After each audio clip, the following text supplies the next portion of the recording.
Focus on yourself, on your faith, on your dreams, on your mind, on your health, yeah. You gotta work, never tell, keep your head down, find what you love and excel, yeah.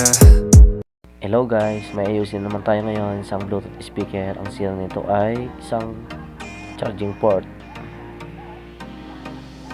Ito guys, ang tamang pagbaklas nito para baklas natin yung pinaka-screen niya sa loob. Tanggalin lang natin itong pinaka-screen cover niya. Kasi kailangan natin tanggalin to. Hindi natin natanggal to hindi natin mabubuksan tong mismong kaha niya. Ito, tinatanggal ko lang. Medyo mahirap-hirap tanggalin to mga boss. Kasi mayroon din siyang dikit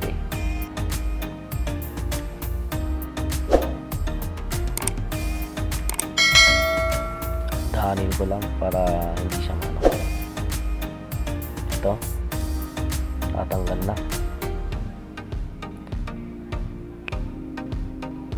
A few moments later.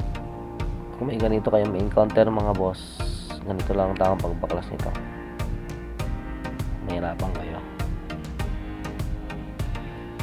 Ito na mga boss, natanggal na natin. Tanggalin ko rin yung mga screw nya para dito rin na tayo.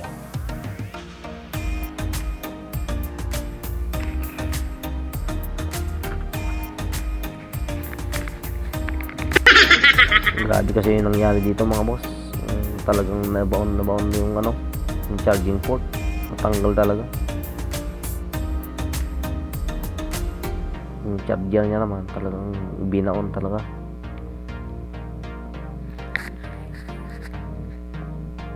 Ayan, walang choice dito kundi tatanggalin talaga to para maayos yun. Titignan lang natin kung anong nangyari. Sigurado nito pati board na damay sa pagkabitan ng port pin. Ito, tatanggal na.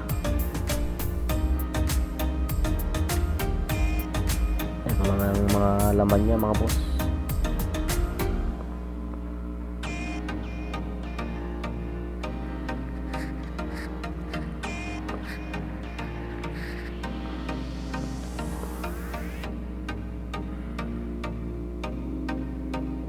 Tatanggalin ko lang yung mga connection nya para madali natin matanggal.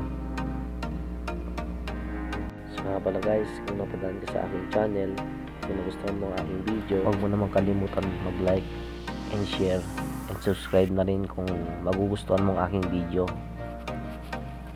at pahit na rin ang notification bell para updated ka sa mga bago kong video na ilalabas. Maraming salamat. Eto na, tinanggalin natin yung board niya na maliit. Tatanggalin ko na yung pinaka-antena niya. Ito mga boss talagang nadali pa yung board ng lagay ng pin. I-check na lang natin sa tester mga boss kung saan yung contact niya na para sa mga pin support.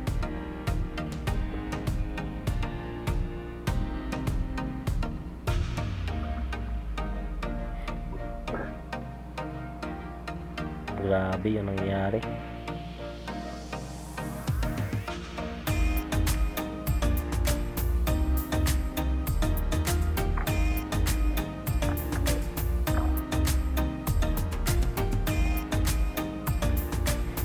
Hinahin ko lang mga boss para malinis yung para makita yung mga connection nya para sa pin. Check ko lang din kung okay pa ba siya, kung may shorted na ba o wala. Ayos naman.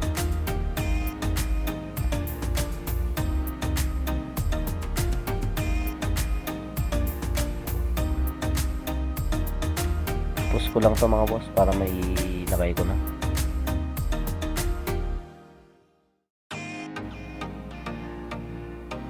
ito na yung ano natin nagawa. Pinix ko na rin yung charging port nya para makikita nyo. Nailagay ko na. I-test natin kung gana ba yung pin to pin nya, kung may supply ba. Buti hindi nadali yung charging port kasi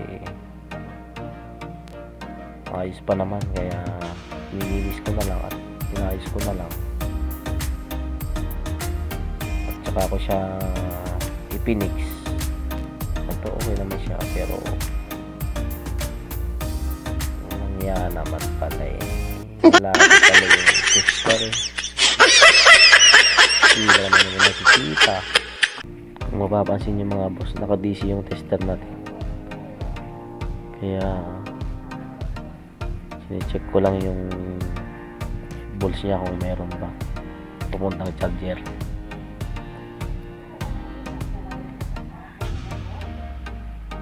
Ayusin ko lang yung tester kasi malabo pala. Eto, so hindi ko na ipakita yung pagkabit mga boss, yung charging port, pero alam nyo na yun mga yun kung paano magkabit ninyo. Eto, sine-check ko lang yung positive to negative kung may ano ba, lalabas siyang 5 volts. Okay na to mga boss, nagcha-charge na yung battery nito.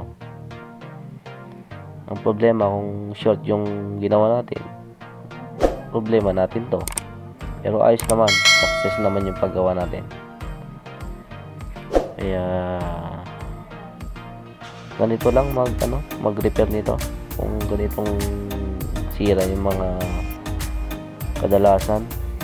Minsan kasi hindi natin namamalayan kung yung may-ari pinyersa yung pagkapasok,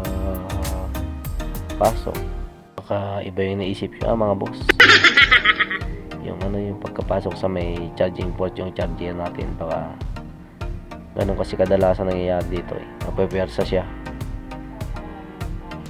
Kaya natadali.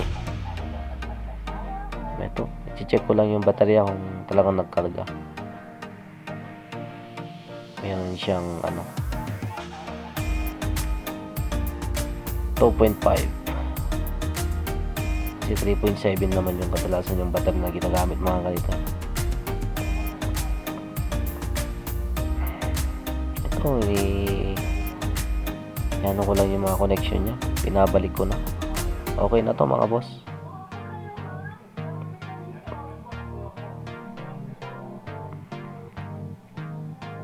Sana may natutunan kayo sa ginawa ko. At hanggang dito na lang yung video natin.